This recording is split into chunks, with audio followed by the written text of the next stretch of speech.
Dear students, very good morning. Today we are going to see the next topic, that is garden, tomb and fort. We have seen the water tanks and the temples why the kings was making and how they was making. And at the same time, after the capturing of new place, the kings they was targeting temples because they will get many they can get it many worthy things like precious stones and other things.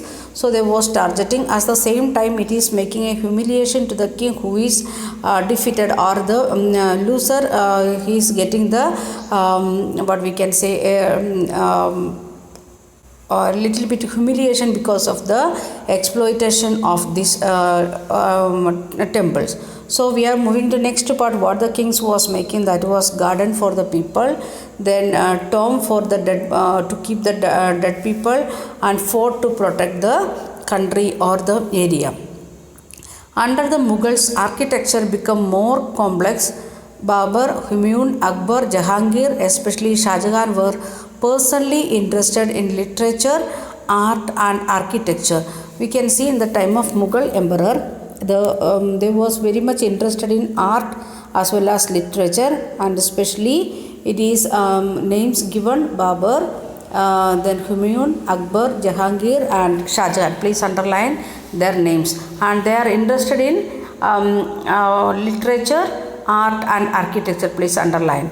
In his biography, Babur described his interest in planning and laying out formal gardens placed within rectangular walled enclosure and divided into four quarters by artificial channels. The in biography of Babur, in that he described about the his own personal interest to make the gardens, that also like in a rectangular in shape, and making the four parts, equal parts, and making the artificial channels also. That very clearly it is given in his book, in whose book? Babur's book. And about what? About a garden. Then these gardens were called Chahar Bagh.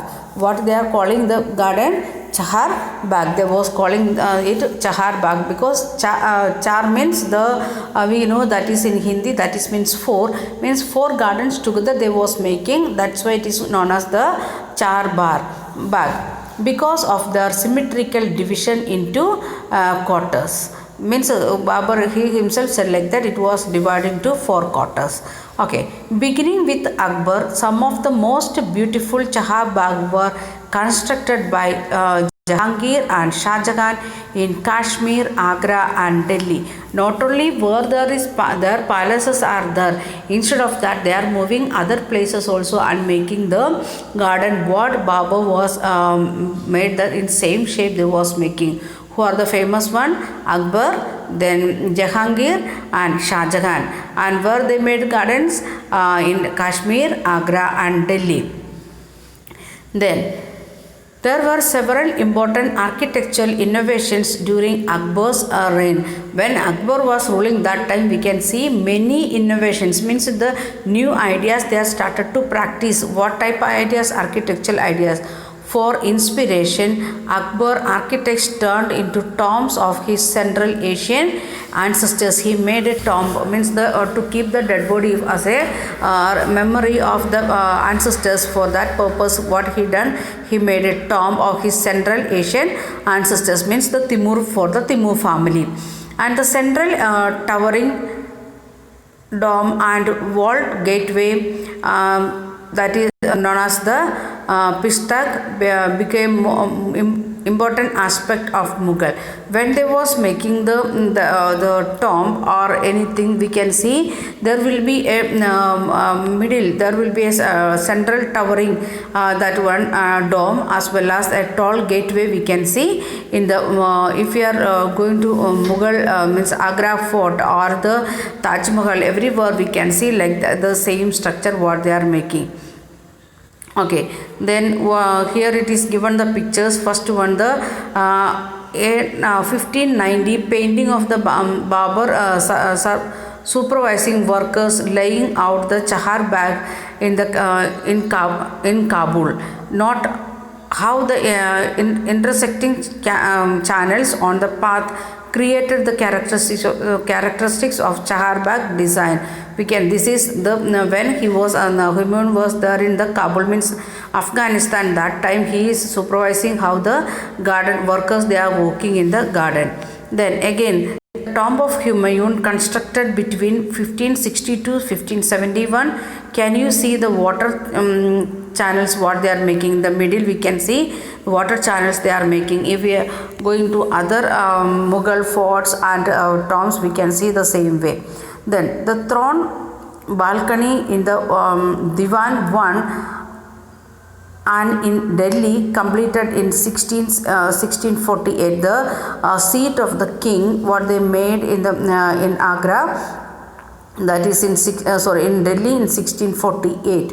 Okay, then in the time of what we was discussing about the Central Asian ancestor purpose, he made a tomb that there we can see the gateway as well as the central towering dome we can see. Then the important aspects of the Mughal architects first visible in Humayun's tomb that we already have seen. The tomb was placed in the center of a huge formal Chaharbagh and built in the tradition known as the Eight Paradise or the Hasta Behist. A central hall surrounded by 8 rooms. The building was constructed with red sandstone edged with white marbles. Okay, we will go back again. We can see here this is a central hall and everywhere it is with a garden only they are making, and we can see the central hall and surrounded by 8 rooms, and each the building they are constructing with red sandstone, and every edges they are adding the white marbles. We can see in this picture very clearly. Okay, then that was the making style of the in the time of Humayun, and it was during Shah Jahan's reign that was the different elements of the Mughal architects was fused together in the grand harmonious synthesis. His reign witnessed the huge amount of construction activity, especially in Agra and Delhi.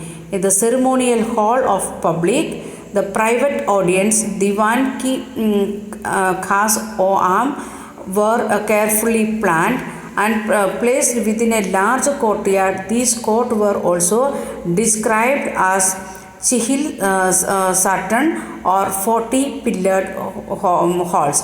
What they was making the halls in the time of Shah Jahan, they are making the palace that is in a different way.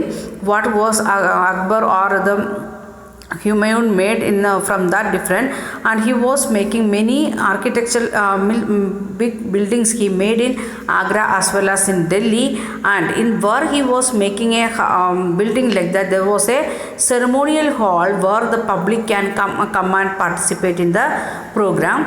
Then the private audience, that is the Diwan and means the king and his family, like that, and everything very carefully they was planning and placed with a large they were making in the one area.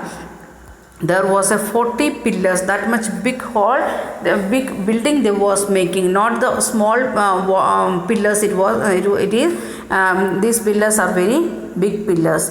Shah Jahan's audience hall was specially constructed to resemble a mosque. It is audience hall with mosque together they constructed. The pedestal on which his throne was placed was frequently described as Kilba, the direction faced by Muslims at prayer, since everybody faced that direction when the court in the session. Where they was facing the Muslims, they will from India they will look at the western side, because they are believing like that Makkah, they want to look at the Makkah and Medina to pray. So according to those who are living in the eastern side, they will look back to western side, and those who are living in the western side of Makkah, they will look back to eastern side. According to that, they are making the direction of their prayer, and the seating of the king that was described in his book that described as Qibla, the seat made for the king to sit, that is known as the Qibla. Please underline that one also. Then, the connection between royal justice and the imperial court was emphasized by Shah Jahan in his newly constructed court in the Red Fort at Delhi. Means they are making the means the link between or a connection between a royal justice and imperial court, means the levels of court and other things. It is starting in the time of Mughal emperor itself, and they are making the he constructed a new building, that is Red Fort. Present day also we are using that one, especially in the day of Republic Day, President of India coming and hoisting flag there in Red Fort. And behind the emperor's throne was a series of Petra Dura inlays that depicted the legendary Greek god Orpheus playing the lute. Where there was he made the his own seat, means a king's seat. Behind that, what they made the Greek god, and it's he was playing with the lute, that they were making the depiction of that one, that is known as the Petra Dura. And it was believed that Orpheus music could calm furious beats until they coexisted together peacefully. What the belief of the Shah Jahan or the people of the Greek, what they are saying, if the wild animal is coming to attack us, if the Orpheus is playing his music, they will become very calm and quiet, and they will start to live peacefully. So the king's seat is a critical seat, and if the people, the subject of the king, if they are coming furiously and they are trying to attack the king, and if he is ready to listen the music of the Orpheus, he can be calm and quiet in his seat, and he can do the justice to the people, like that. For that purpose he is doing all these things, to make to him to understand himself as well as to the people. We want to live peacefully. Okay. Then, the construction of Shah Jahan's audience hall aimed to communicate that king's justice would treat the high and the low as equal, creating a world where all could live together in harmoniously. Because when Shah Jahan came here, or the Mughal kings was ruling here, that time we can see the hierarchy of Indian caste system. So what he want to communicate with people, king's justice means there is no like that any discrimination, you are high, you are low, like that. All are getting the equal, all are created in equal in the world. Means we want to live harmoniously. We should show equality with our brethren, so we can live peacefully. If there is inequality in the society or discrimination in the society, knowingly or unknowingly, we will start to fight each other, or we will start to make our groupism. Okay, we will continue in next video.